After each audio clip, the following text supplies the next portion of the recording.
Mikel Arteta has confirmed we are in the hunt for another striker or forward, but who's it going to be?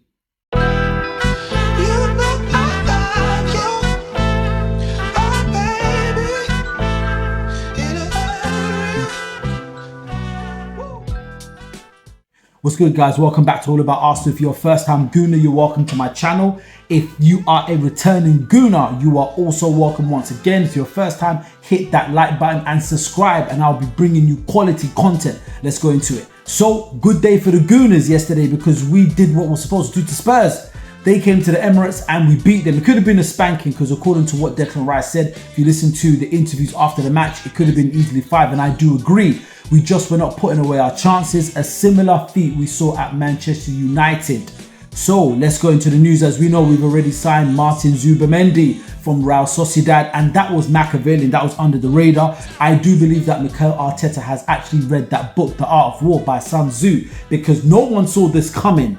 This was out of the blue, and I like that. And I think this is on the back of what happened with Mykhailo Mudryk when Chelsea did the rope-a-dope to us. They just, acted like they weren't interested, and all of a sudden they attacked us and took Mudryk away. But that was probably a blessing in disguise because he's been a flop since he's come to Chelsea, and now, as we know, he is banned for doping.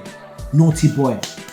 Right, so Martin Zubimendi is going to be a Gooner. Personal terms have been agreed, and we know, and I think it's pretty obvious what's going to happen with that. He's going to actually replace Thomas Partey. So I do believe that Thomas Partey is going to be exiting.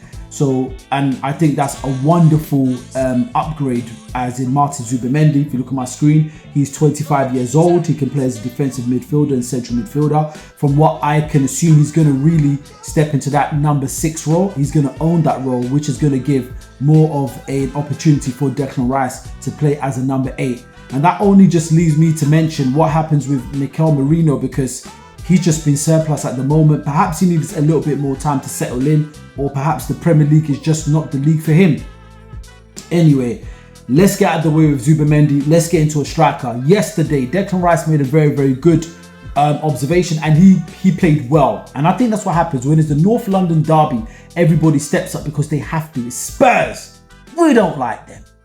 And we played well. Good performance. We went 1-0 down. Son scored a good goal, but however, it was deflected off of Saliba, I believe. But the Gunners responded, and Gabriel Magalhaes, what a leader, what a rock solid. This guy is like, that's my guy, mate. And he did a wonderful job. He scored our equaliser, then Trossard scored a very good goal, I believe just inside the 18-yard box, and we made it 2-1. We were I wouldn't say we were comfortable, because 2-1 is never a comfortable lead, but we did the job. We probably would have scored another 3. And this is where it's glaring that Arsenal need a killer up front. I mean that player that's got that instinct like Alexander Isak. He could be quiet for the whole game, then bam, all of a sudden he makes something happen.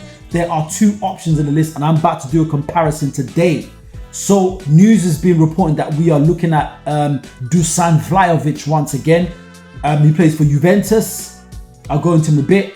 I'm pretty skeptical about this only because he rejected us, I believe, a few times 3 years ago, and we're going back for him. It kind of looks a bit desperate. I don't know. I don't really like that feeling. I'm not sure what you think. Please let me know in the comments. If a player doesn't want to come and we're going out for you again, it doesn't give a good vibe to me. I don't know. It does something to me personally.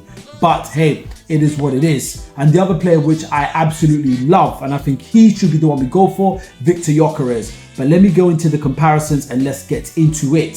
So look at my screens. I've got them up. Let's do the business, mine. Let's do a quick comparison, and I'm going to give you my opinion who I think we should go for. So Vlahovic, he plays for Serbia, as you can see.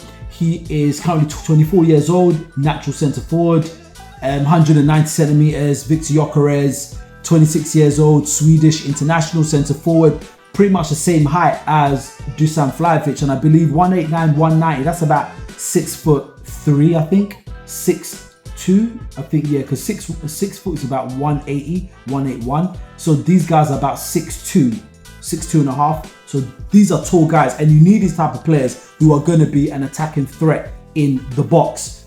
That game against Manchester United, how many in-swinging crosses was Martin Odegaard delivering? Who was there to get their head on the back of one of those crosses? That's where you need somebody like Viktor Gyokeres or Dusan Vlahovic. But let's go into the stats, and this is where things begin to shape up. And this is what you want to see. This is what I want to see. Yes, this is what I want to see. Right, so let's get into it. So as you can see, look at their stats. So as we know that Viktor Gyokeres, he plays in Portugal. He plays for Sporting CP, and then we have Dusan Vlahovic. He plays for Juventus.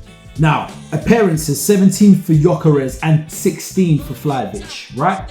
Now, pretty similar in regards to their appearances, but this is where things shape up. He's had 8 contributions, and out of those 8 contributions, this is Dusan Vlahovic, he's had 7 goals. So he's had 8 contributions in 16 games. So that's pretty much saying he has a goal contribution in every other game in a sense. But now, let's go to Viktor Gyokeres. My gosh. 24 goal contributions in 17 games.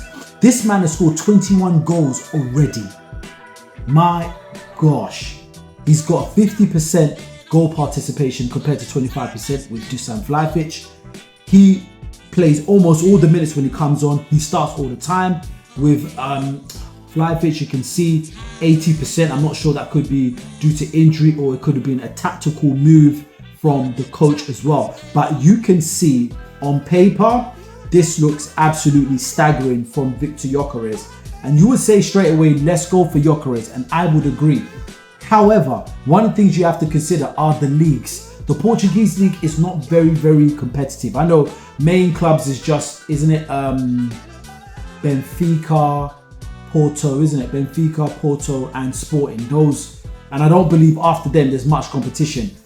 Juventus, Serie A. You have to realize that Italian clubs traditionally are very defensive. So if you can score against them, you've done a good job. So it's probably harder for the likes of Dusan Vlahovic to be able to score in the Italian league. Let's assume that if he was in a Portuguese league, he'd probably be smashing like Viktor Gyokeres. Could be, but we don't know. But what I've seen from Gyokeres, I liked it. However, when he did go against Gabriel and Saliba, he got locked down. He wasn't able to do anything. But if we just take it up in terms of performance, Viktor Gyokeres looks like hot property. And according to news already that we are ready to trigger Viktor Gyokeres' release clause, that's about 83 million in pounds, about 100 million euros, and we should do it. We have to do it. Jesus is out. Saka is out. Kai Havertz is not a natural finisher. Who do we really have? Ethan Nwaneri is out. They're good forwards, but we need somebody that's gonna get us those tap-ins, has that killer instinct, and I think Gyokeres is the man. But these are the two guys that we're looking at the moment. We can see market value, Gyokeres about 75. That's close to what I think their market value is, 60 and 75. That's pretty close. I believe that is what do you call it? That is pretty reasonable. Now we look at the clubs they're going for, and this is the interesting thing. When you look at Viktor Gyokeres, right? No, let's start with Dusan Vlahovic. Yeah, he's played majority of his football in Italy these past couple of years. I know he was in Serbia, I believe his home country, so he's played for Fiorentina and he's also played for Juventus. He moved over for about 83 million euros, I believe. Now, look at Viktor Gyokeres. He's played for Brighton, he's played for Coventry, he's played for Swansea, and now he's at Sporting, and Sporting going for 24 million. But this is my point about Gyokeres. He's got a bit more experience playing in the English league, although they weren't Premier League clubs, but it's still English league. And he was playing for Coventry in the Championship League, which is the closest thing you can get. So to be honest, I do think I edge slightly towards Gyokeres because he's got that exposure. And you know, he can easily assimilate into the culture. He knows how it is to be in the UK. He knows what to expect. And in a couple of interviews he's done, it has been reported that he does want to go to one of the top clubs in Europe. And I know he wouldn't mind coming to Arsenal. I'm not sure how he's going to feel about Gabriel doing this and teasing him. I'm sure once, if he does come, and I pray he does come, both of them might do a joint celebration. So now let's go to their combined stats, right? So this is across all competitions. So across all competitions, Dusan Vlahovic has 23 appearances and he has 14 goal contributions. Gyokeres, on the other hand, this is mad. He's got 30 appearances, and this is across the domestic league, Alliance Cup, Champions League, and other cup competitions. 30 appearances, 32 goals, and 6 assists. So this man has got 38 goal contributions in 30. Listen, if this man reaches, this guy, if he stays at Sporting, he's going to reach 50 goals. He's halfway through the season. He's going to reach 50 goals. He's banging goals in like no man's business. So those are the stats from me there. But let me know what you think. I'm a stats man, and I like to go by what I see. The reason I'm edging more for Victor Gyokeres, like I said, he has experience playing in the English league. So he's got a fair bit of an idea of how it's going to be. But the quality of the championship to the Premier League is vastly different. And let me know what you think in the comments. I'm already biased, as you can tell. I believe this goes for Victor Gyokeres as well. I believe he's the hottest property at this moment in time. He's done it in the previous season. He scored over 40 goals across all competitions, and he's doing it again. So he's proven that he's a natural killer up front. But let me know what you think in the comments. Should we wait? And I know we're not going to wait. We need someone now. We're going to get someone, and I believe we are going to get someone. We've got about just over 2 weeks left. So let me know what you think Arsenal should do. Vlahovic or Gyokeres. Until the next video, peace.